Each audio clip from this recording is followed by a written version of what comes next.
Double bass. Double bass is, oh, beautiful.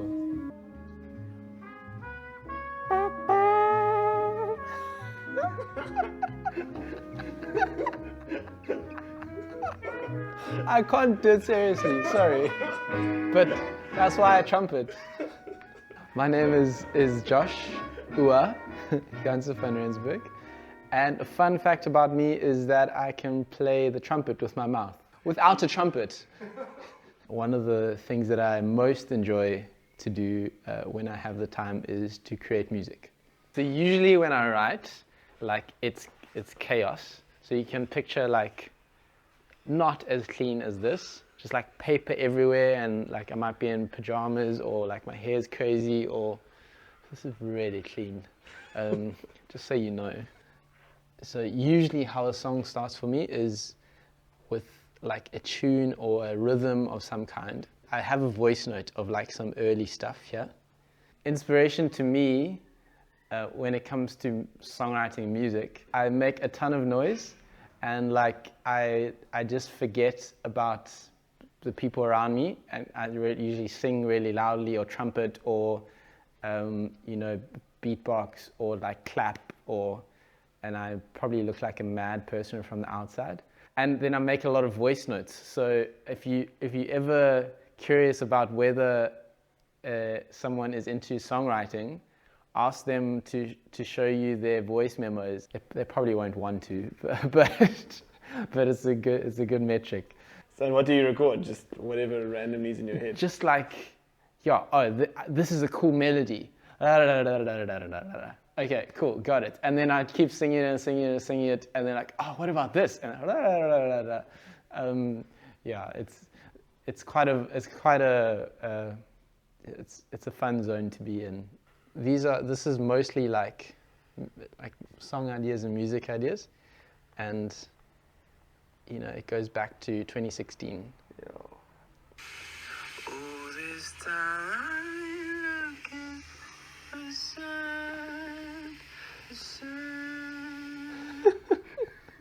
I mean, strange, like.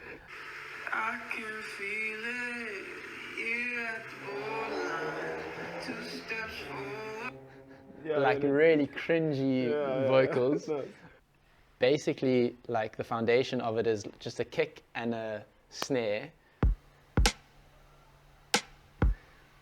I couldn't play a shaker, so I just tried to make one with my mouth, which was this.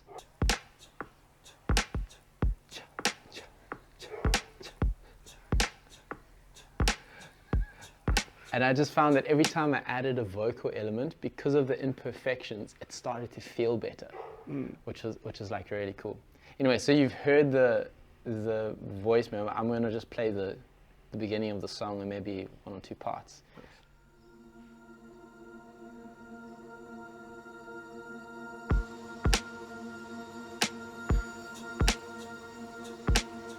I can feel it here at the borderline. 2 steps forward, still knowing the time.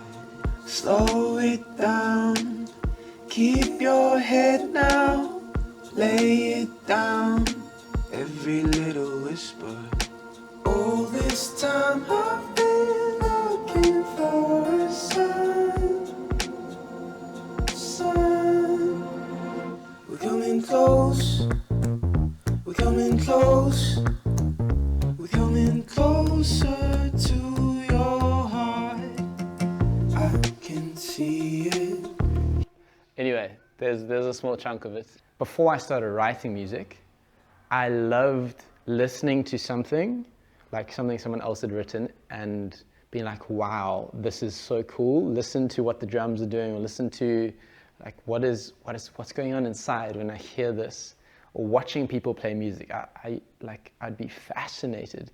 And then I started to write instrumentals and music pieces, and then I started to learn about how to record that, and then it became songs. And in that process, in sharing different pieces of instrumentals or songs, I got to experience someone else. Like, I got to sit on the other side of the glass and observe someone experience the thing that I had experience listening to someone else's music, and that was like so cool, and it just drove me to do it more and more and more. I enjoy technology a lot, so design, graphic design, how that interacts with function, so apps and websites, and how those designs translate into functionality and automations, those kinds of things.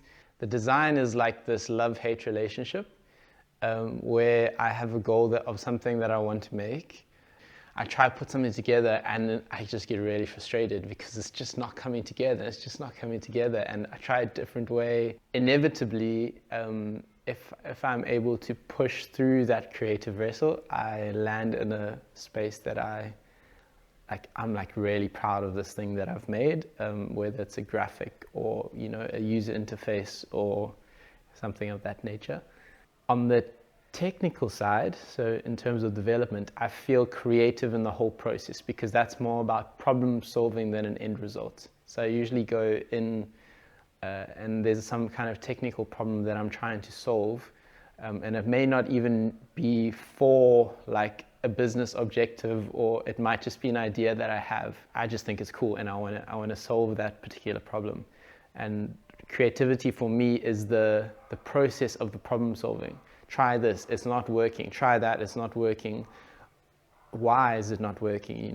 Like do a bunch of research, troubleshoot the code, like what's going wrong, and the process of learning and understanding why it's not working or what the roadblocks are. That for me is an incredibly like creative, fulfilling process. And then eventually it also is like, eureka, I've done it. Yeah, I feel an incredible amount of satisfaction in that. What is that?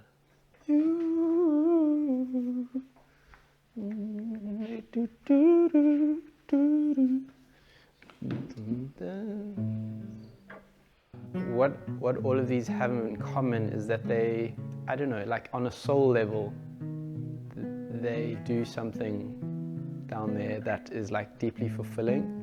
I mean, if you ask any creative, they'll talk about this space that they get into where, time just absolutely goes, and they forget that they're hungry, and maybe don't sleep, don't stick to routine, and they don't shower, or, it's like everything else doesn't matter anymore. It's just this thing that they focused on.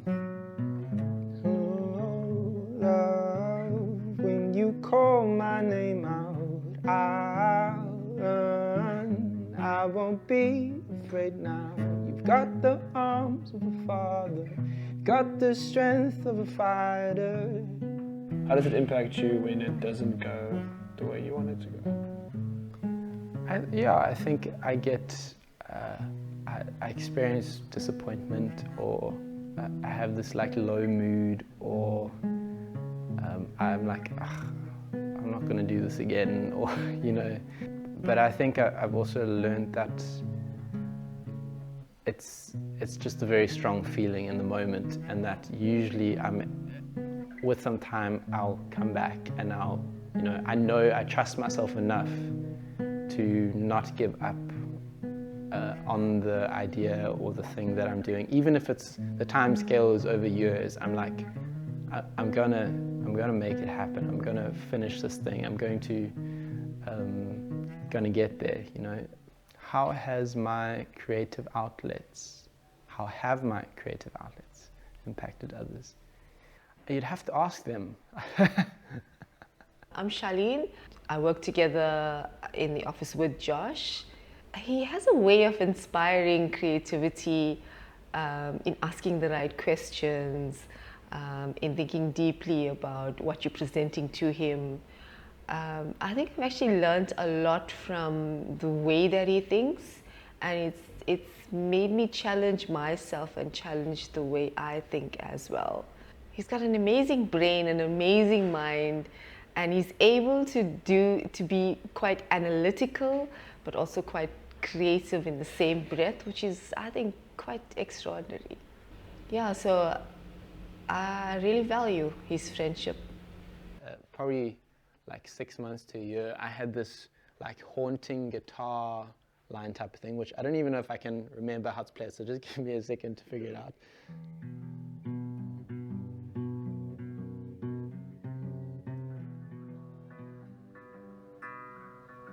That's the thing that everything else hinges off of. And there's a lot of like really haunting like harmonies in the song. So I'll just play maybe first verse to the chorus, and then I can show you some of the different layers.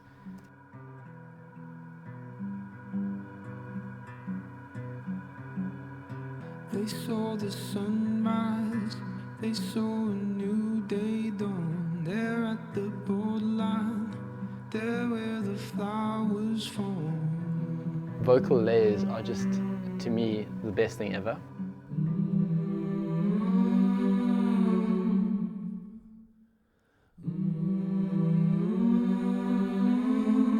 And then the second verse.